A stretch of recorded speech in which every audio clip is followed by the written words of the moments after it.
solidarity.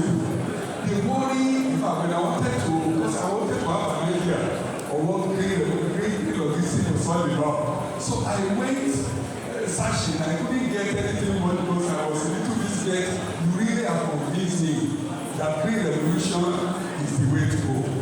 The danger I noticed with the idea of green revolution has to do with green logistics, has to do with our moving too far away from nature. We move very far away from nature. One, I noticed that our refusal to live by nature, the farther we move away from nature, the more carbonized our society becomes. Because today we refuse to work, we now buy electronic gadgets that uses chips and other dangerous elements. And most of the things that we now rely on are such that even while we are trying to move away from tapping or exploring what nature provides, we end up ending into the danger of technological imperialism, whereby we buy gadgets, we use them, gadgets that will promise us the last 4 or 5 years. You will use them for 2 years, they pack up.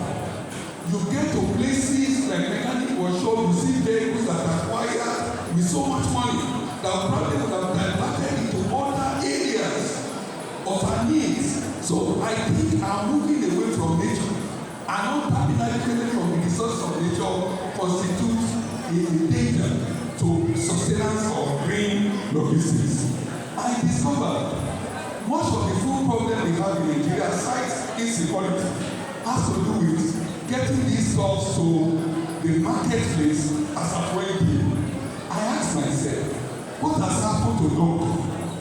What has happened to adoption of horses in areas where motorized facilities cannot be adopted? So I think we really need to get back, especially into other means of transportation in rural areas, so that much of dependence on motorized mechanism will be reduced, and by that means will be based on aspect of dependence. I was in Port Harcourt in 1985-87, and when I look up every morning, I was not even educated in, I was just in fact in the older. Yet I was conscious. I wake up every morning, I will see cars clearly. A jar and a pipe as wide as my hand, going high to heaven, and it's in flame 24 hours of the day, 365 days in a year. And today, we buy cooking gas of about 12 kg for as much as 30,000 amperes. I can't imagine how much of that kg we lose every second in Nigeria. What are we doing? I think these are the areas that bothers my mind, and I want us to look at it. Another one, finally. A few years ago, I looked at the water issues as a means of transportation, as a means of engaging those who are less employed. I looked at a particular river Osun.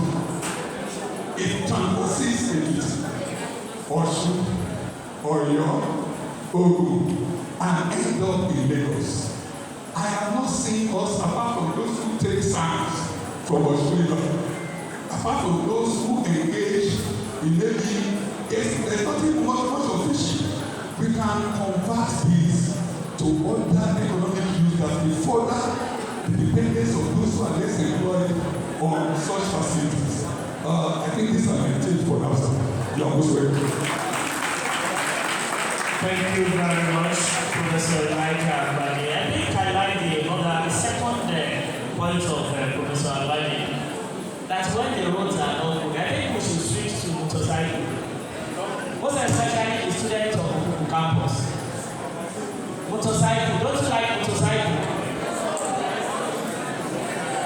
Now over to the guest speaker. Thank you, Dean Faculty of Social Sciences. To the best of my knowledge, he has not really asked questions but contributed meaningfully to the presentation. However, in the real sense of it, it seems we are far away from nature. But looking at it from either sides of the Islamic angle, I mean religious angle, a time will come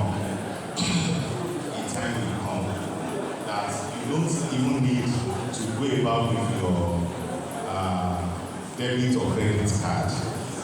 Chips will be installed on the total amount of money you have in your bank account will be known by mere seeing